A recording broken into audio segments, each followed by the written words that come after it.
നമസ്കാരം. എല്ലാവർക്കും ശിവകായസ്ഥ അക്കാദമിയിലേക്ക് സ്വാഗതം. ഞാൻ നിതിൻ ഗുരുക്കൾ. ഇന്ന് നമ്മുടെ പ്രിയപ്പെട്ട അമ്മമാർക്കും ഇത്തമാർക്കും ഒക്കെ വേണ്ടിയിട്ടുള്ള കാര്യം തന്നെയാണ് പറഞ്ഞു തരുന്നത്. നമുക്ക് ഞാൻ ഒരു വീഡിയോ പറഞ്ഞിട്ടുണ്ടായി.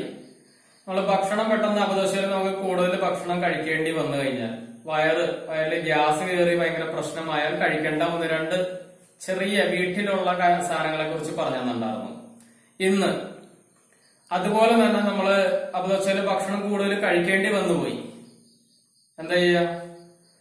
ഇതുപോലെ ഗ്യാസ് കയറി അത് ശരിയായിരിക്കട്ടെ, അല്ലെങ്കിൽ മരുന്ന് കഴിക്കേണ്ടി വന്നില്ല, ഗ്യാസിന്റെ പ്രശ്നം ഉണ്ടാവുന്നില്ല. പക്ഷെ ചിലവർക്ക് ലൂസ് മോഷൻ വരും, അതായത് വയറിളക്കം വരും, പിന്നെ പെട്ടെന്ന് മാറില്ല.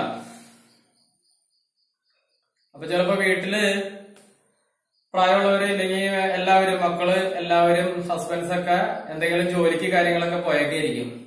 പെട്ടെന്ന് വയറിളകുക, എന്താ ചെയ്യാ? പെട്ടെന്ന് തൊട്ടടുത്ത് ഹോസ്പിറ്റലില്ല, കുറച്ചു ദൂരം പോണം, ഒരു വണ്ടി കയറി യാത്ര ചെയ്യണ്ട, അവിടം വരെ എത്തണ്ടേ, ഇല്ലെങ്കിൽ ഒരു ഡോക്ടറെ വിളിച്ച് വീട്ടിൽ വരുത്തണ്ടേ. അങ്ങനെയുള്ള സാഹചര്യം ഓവറായിട്ട് ഭക്ഷണം കഴിച്ച് വന്നു കഴിഞ്ഞാൽ പെട്ടെന്ന് നിർത്താനായിട്ട് നിങ്ങൾക്ക് തന്നെ വീട്ടിൽ ചെയ്യാവുന്ന ഒരു കാര്യമാണ് പറഞ്ഞു തന്നെ. ഈ പറഞ്ഞു തന്നെ കാര്യത്തിനൊന്നും സൈഡ് എഫക്റ്റ് ഒന്നുമില്ല കേട്ടോ. അപ്പൊ ആ സാധനം എന്താണെന്ന് പറയാം. ജാതിക്കായ കണ്ടിട്ടുണ്ടാവും. ജാതിക്കായ ഇത്ര ഉണ്ടാവും, അതിനകത്തൊരു കുരുവുണ്ട്. ആ കുരുവിന്റെ മുകളിൽ ഇങ്ങനെ ജാതി പത്രി എന്ന് പറയുന്ന ചുവന്ന സാധനം ഉണ്ടാവും. അത് നമുക്ക് ആവശ്യമില്ല, ഈ കുരു മാത്രം. ആ ജാതിക്കുരുവിനെ എടുത്തിട്ട് അതിനെ ചുടണം. ജസ്റ്റ് ഇപ്പൊ വീട്ടില് ഗ്യാസ് അടുപ്പ് മാത്രമേ ഉള്ളൂവെങ്കിൽ അതുമ്മേ എന്തെങ്കിലും ഒരു ചട്ടകോ എന്തെങ്കിലും സാധനം വെച്ചിട്ട് ജസ്റ്റ് ഒന്ന് കരിക്കുക, അല്ലെങ്കിൽ 2 കഷ്ണം ന്യൂസ് പേപ്പർ എങ്കിലും കത്തിച്ചിട്ടിട്ട് അതുമ്മ കത്തിച്ച് വെച്ച് ഈ കുരുവിന്റെ മീതത്തെ തോടൊന്ന് കരിയണം. തോട് കരിഞ്ഞു കഴിയുമ്പോ അതിന്റെ അകത്തെ പരിപ്പുണ്ട്, ഈ തോടിന്റെ അകത്തുള്ള പരിപ്പ് അത് വെന്തിട്ടുണ്ടാവും. അപ്പൊ ഇതിങ്ങനെ കരിഞ്ഞ് കത്തിപ്പോകരുത്, ആ പുറത്ത് ശരിക്കും ഒന്ന് കരിഞ്ഞു പോകാത്ത രീതിയില്. അങ്ങനെ ഒരു 3 ഇല്ലെങ്കിൽ 5 ജാതിക്കുരു കരിച്ചെടുക്കുക. ആ കരിച്ചെടുക്കണ ജാതിക്കുരുവിനെ പൊട്ടിച്ചതിന്റെ പരിപ്പ് എടുക്കണം. ആ പരിപ്പ് എടുത്തിട്ട് ആ പരിപ്പ് അരയ്ക്കണം. എന്ത് കൂട്ടി അരയ്ക്കും? പച്ചവെള്ളം, നല്ല തേൻ ചേർത്ത് അരയ്ക്കണം. ജാതിയുടെ പരിപ്പിനെ തേൻ ചേർത്ത് അരയ്ക്കുക. ഒരുപാട് വേണ്ട, അത് പെട്ടെന്ന് അരയും. നിങ്ങൾ എന്തെങ്കിലും ഒരു പാത്രത്തിലിട്ടിട്ട് ഒരു കുറച്ച് ബലമുള്ള സാധനം എന്തെങ്കിലും വെച്ചാൽ അരയും. ഇല്ലെങ്കിൽ അമ്മിക്കല്ലുമയോ ഇല്ലെങ്കിൽ നമ്മളിങ്ങനെ ചതക്കണ കല്ലുണ്ടല്ലോ, എന്തെങ്കിലും വെച്ചിട്ട് ശകലം തേൻ വെച്ചിട്ട് ഒന്ന് അരയ്ക്കുക. നല്ലോണം അരയണം, തരി ഉണ്ടാവരുത്. തരി ഉണ്ടായി കഴിഞ്ഞാൽ കഴിക്കണ സാധനം നേരെ വയറ്റിക്കിടങ്ങൾ പോകും. തരി ഇല്ലാതെ അതിന്റെ അകത്ത് ആ മരുന്ന്, അതാണ് മരുന്ന്. ആ മരുന്ന് നല്ല പേസ്റ്റ് പോലെ അരയണം, നല്ലോണം ഒന്ന് അരച്ചെടുക്കണം. അങ്ങനെ അരച്ചെടുത്ത മരുന്നിനെ നല്ല വടിച്ചെടുത്തിട്ട് വെള്ളമൊന്നും ചേർക്കണ്ട, നേരെ അങ്ങോട്ട് കഴിക്കുക. ഒരു മണിക്കൂർ വെയിറ്റ് ചെയ്യുക, അല്ലെങ്കിൽ 1.5 മണിക്കൂർ വെയിറ്റ് ചെയ്യുക. അതിനുള്ളിൽ നിന്നില്ലെങ്കിൽ വീണ്ടും ഒരു 3 എണ്ണോ 5 എണ്ണോ എടുത്ത് ഇതുപോലെ തന്നെ ചുട്ടെടുത്ത് അരച്ച് കഴിക്കുക. വീണ്ടും ഒന്നുകൂടി അതുപോലെ ഓരോ മണിക്കൂറിലെ 1.5 മണിക്കൂറോട്ട് 3 പ്രാവശ്യം വരെ നമുക്ക് അതുപോലെ ആവർത്തിച്ച് കഴിക്കാം. അതിനുള്ളിൽ വയറിളക്കം മാറിയിരിക്കും. ഇനി മറ്റൊരു കാര്യം കൂടി പറഞ്ഞുതരാം. ഇനിയിപ്പോ ഇതുണ്ടായില്ല, ജാതിക്കുരു ഉണ്ടായില്ല, വല്ല കടയിലൊക്കെ ഇരിക്കുകയാണ്, ഇല്ലെങ്കിൽ മരുന്നൊക്കെ കിടക്കാണ്, പറിക്കാൻ വഴിയില്ല എന്ന് പറഞ്ഞ് വയറിളക്കം നിർത്തണ്ടേ? നല്ല തേൻ, ശുദ്ധമായ തേൻ കുറച്ച് കൂടുതൽ അങ്ങോട്ട് കഴിക്കുക. അപ്പോ വയറിളക്കം അവിടെ നിൽക്കും. ആ തേൻ മാത്രം 2-3 വട്ടം ഇതുപോലെ ഓരോ മണിക്കൂർ ഇടവിട്ട് ആ തേൻ മാത്രം കഴിച്ചാലും വയറിളക്കം നിൽക്കും. പക്ഷെ എന്താ സംഭവിക്കുക? പിറ്റേ ദിവസം വയറ്റിന്ന് പോവില്ല. തേൻ കഴിച്ച് നിർത്തിയാൽ പിറ്റേ ദിവസം വയറ്റിന്ന് പോവില്ല. അപ്പൊ ഇനി അതിനുകൂടി എന്തെങ്കിലും പറഞ്ഞു തരണ്ടേ? അതിന് വയറ്റിന്ന് പോകാൻ വേണ്ടിട്ട് ഈ വയറിളക്കല്ലാതെ നിന്ന് പിറ്റേ ദിവസമായിട്ട് വയറ്റിന്ന് പോയില്ല എന്നുണ്ടെങ്കിൽ ഒന്ന് നല്ല വെള്ളം കുടിക്കുക, ശരിക്കും വെള്ളം കുടിക്കുക. ആ വെള്ളം കുടിച്ചിട്ടും വയറ്റിൽ നിന്ന് പോയില്ല എന്നുണ്ടെങ്കിൽ ത്രിഫലപ്പൊടി കിട്ടും.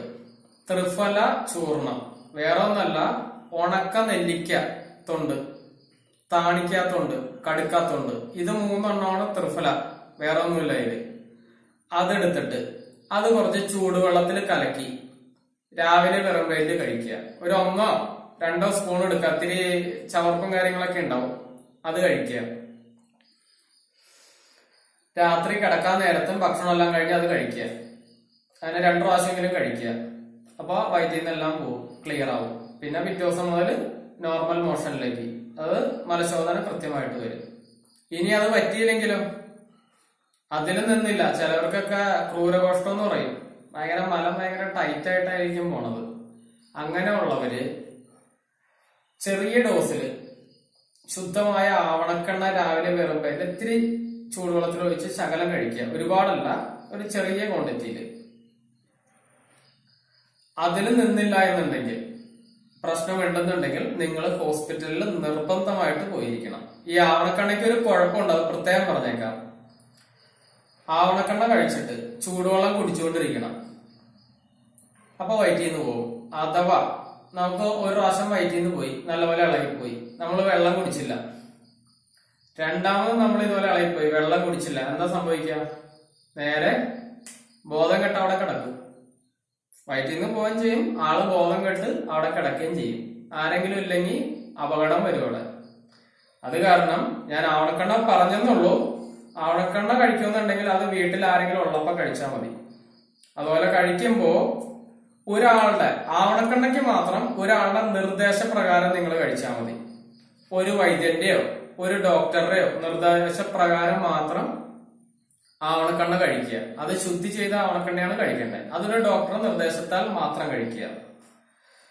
ത്രിഫലപ്പൊടി ഒന്നും കുഴപ്പമൊന്നുമില്ല, അത് ഇത്തിരി കൂടുതൽ കഴിച്ചാലും കൂടുതലൊന്നും സംഭവിക്കാനൊന്നുമില്ല. ഇച്ചിരി വയറ്റിൽ നിന്ന് ഇളകി കഴിഞ്ഞാൽ ഇത്തിരി ഉപ്പിട്ട കഞ്ഞിവെള്ളം കുടിച്ചാൽ അത് മാറാവുന്നുള്ളൂ. ഓക്കെ, അപ്പൊ ഞാൻ 2 മരുന്ന് പറഞ്ഞു. ഒന്ന് ജാതിക്ക അരച്ചതും 2 തേനും. ഈ 2 എണ്ണത്തിൽ സാധാരണ ഇതുപോലെ കോമൺ ആയിട്ട് ഉണ്ടാവുന്ന എല്ലാ ലൂസ് മോഷൻ, വയറിളക്കം, ഈ വക കാര്യങ്ങൾ കൃത്യമായിട്ടും നിൽക്കും. ഇനി അതല്ല ബാക്ടീരിയൽ ഡയറിയ, അതായത് വയറിളക്കം, ബാക്ടീരിയ കയറിയിട്ടുള്ള പ്രശ്നമാണ് വരുന്നതെന്നുണ്ടെങ്കിൽ അതിൽ നിൽക്കില്ല. അങ്ങനെ വന്നാൽ ആരും അടിച്ചു നിൽക്കരുത്. ഉടനെ ഹോസ്പിറ്റലിൽ നല്ലൊരു ഡോക്ടറെ കണ്ട് വേണ്ട ചികിത്സ നേടണം. ഓക്കെ, അപ്പൊ ഇത് ആരും മറക്കരുത്. കൂടുതൽ പ്രശ്നം വന്നാൽ നല്ലൊരു ഡോക്ടറെ കാണാം, ഇല്ലെങ്കിൽ നല്ലൊരു വൈദ്യനെ കാണാം. അത് പിടിച്ചു നിർത്തി നമ്മൾ നിൽക്കരുത്, കാരണം രോഗം അധികമാവും. അപ്പൊ ഇത് കോമൺ ആയിട്ട് വയറിന് ദഹനം കൊണ്ട് ദഹനക്കേട് വന്നിട്ട് വയറിളക്കം വരുന്നത് മാറാനുള്ള മെഡിസിനാണ് പറഞ്ഞത്. അല്ലാതെ ഒരു രോഗം, വയറിളക്കം എന്ന് പറഞ്ഞ രോഗം വന്നു കഴിഞ്ഞാൽ അത് മാറാനുള്ളതല്ല. ഭക്ഷണം നമ്മൾ കഴിച്ചു പോയ ഓവറായിട്ട് അതുകൊണ്ടുണ്ടാവുന്ന വയറിളക്കമാണ് ഞാൻ ഈ പറഞ്ഞ മരുന്ന് കൊണ്ട് മാറുള്ളൂ. അതെല്ലാവരും ശ്രദ്ധിക്കുക.